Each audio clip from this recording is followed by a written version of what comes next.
Kutas, kupas, tuntas, mantap.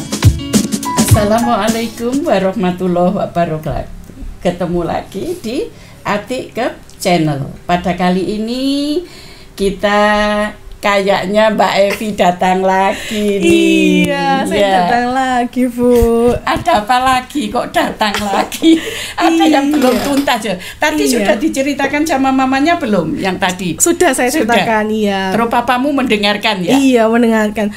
Terus papa saya juga, loh kok saya juga mengalami emosi-emosi setelah menjelang masa tua gini, kok semakin emosian. Memangnya ada menopause untuk laki-laki? Bapak saya bercanda seperti itu. Gitu. Memangnya ada tuh, Bu, laki-laki yang menopause? Ada. Gitu. Ada, Bu, ya. Gini ya. Jadi kalau laki-laki itu namanya bukan menopause, karena laki-laki kan nggak men. Iya toh, laki-laki nggak men. Kalau laki-laki itu namanya andropause. Ya. Andropause. Iya. Jadi andropause itu Mbak Evi, kalau dari bahasanya Yunaninya itu andro itu berarti pria, pos itu berarti berhenti. Nah, kalau andropause, apakah pria berhenti kan gitu ya? Berhenti apa? Itu berhenti tanda kutip ya.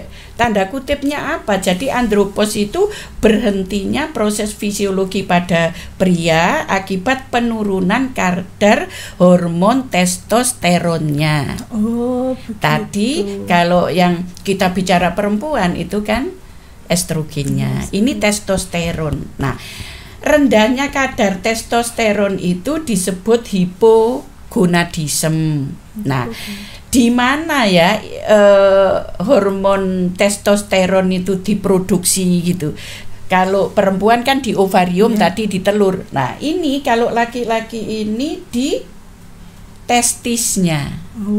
Testis ini pabriknya sperma, menghasilkan hormon testosteron. Nah, karena pada usia semakin tua, sama perempuan laki itu apakah fungsi tubuhnya menurun? Ya menurun, sama seiring dengan tambahnya usia. Nah, apakah hormon testosteronnya menurun? Ya menurun.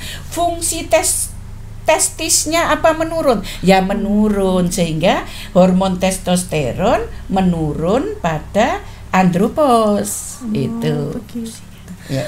Untuk usianya dari berapa sampai berapa untuk range usianya? Range usianya kalau laki itu lebih panjang, 40 sampai 60. Kalau perempuan kan sampai 50 ya. Itu karena andropause itu tidak ada men, tidak ada apa. Jadi tanda-tandanya ya tidak seperti perempuan yang men berhenti.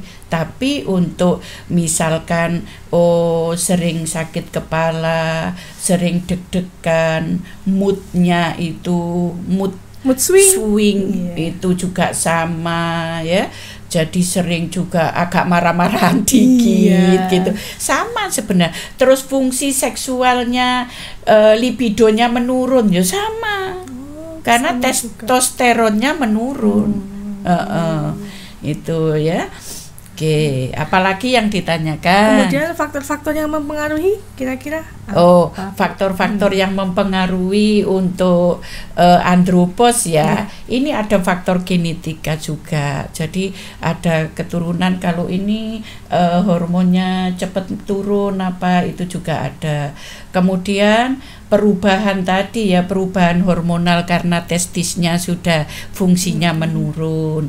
Kemudian penyakit tertentu seperti hipertensi, diabetes, diabetes itu kolesterol tinggi, jangan lupa kegemukan Mbak Evi, perokok, itu peminum malah memperburuk ya. Kemudian lingkungan pekerjaannya yang ada bahan-bahan yang memperburuk ya, estrogenik lah istilahnya, itu memperburuk ya di pabrik-pabrik istilahnya yang mengandung estrogenik itu juga akan memperburuk keadaan. Kemudian jangan lupa gaya hidup yang suka makan nggak karuan itu ya, itu juga akan ini memperburuk penyakit-penyakit penyerta pada andropos itu ya. Itu. Kemudian ada gitu dampaknya ya. ke fisiknya seperti gimana? Oh iya. Dampaknya ke fisik itu karena ada fungsi dari organ yang menurun. Kalau kita mulai atas itu seperti ketuaan itu ya, penuaan. Mulai rambutnya dulu tebal, tua-tua jadi budak. Ya. Itu ya botak. Kemudian buram matanya, telinganya budek gitu ya. Jadi buram budek gitu ya, agak menurun. Kemudian giginya ya mulai rontok Mbak Evi. Dulu misalkan dagunya waktu muda seperti lebah bergantung, sekarang sudah keriput semua.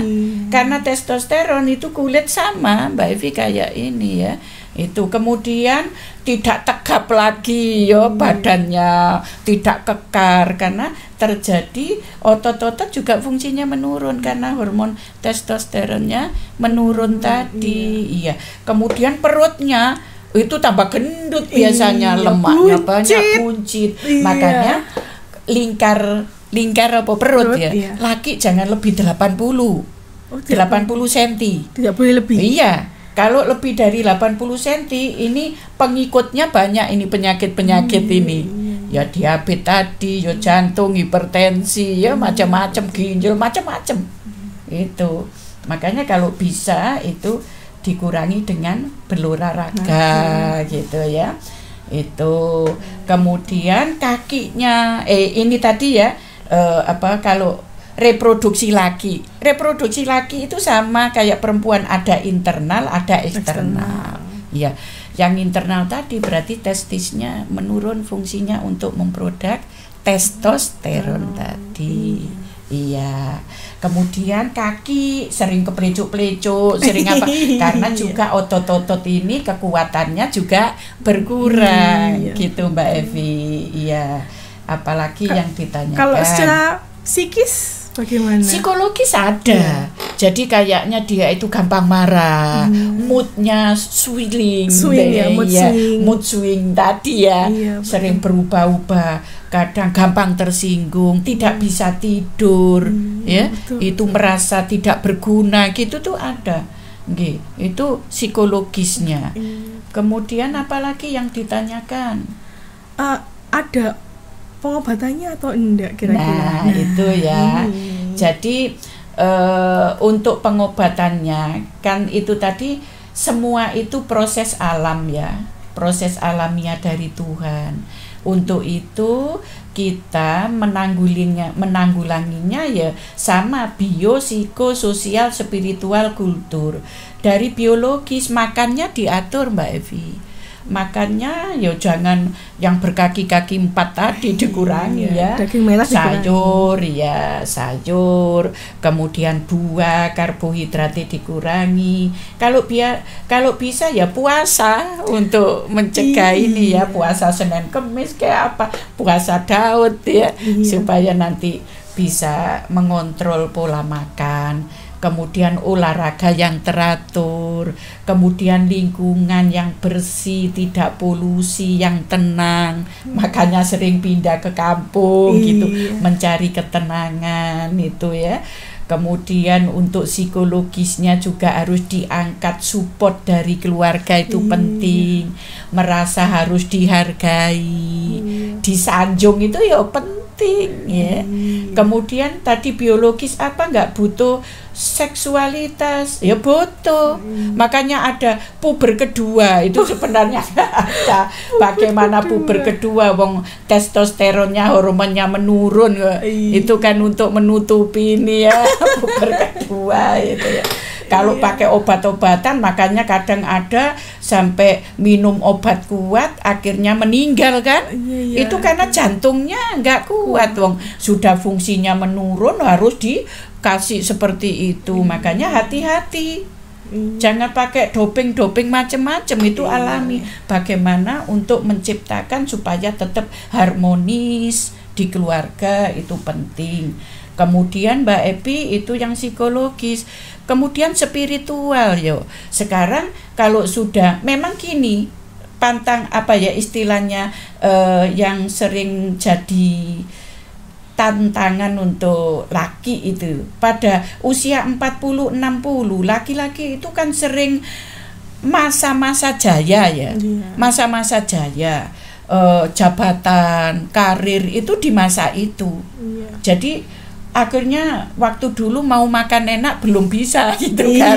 Sekarang waktunya sudah jabatan tinggi, uang banyak, mau makan enak suruh diet kan gitu.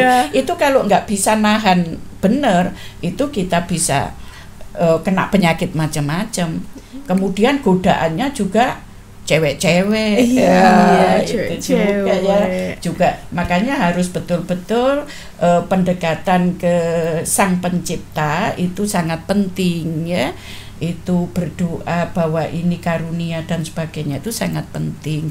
Kemudian sosial, kebutuhan sosial sering kumpul lewat olahraga, lewat misalkan goes bersama, kemudian reuni bersama, itu untuk menumbuhkan juga senang ya, happy gitu. Yang suka musik yo, musik-musik nostalgia, karaoke ya.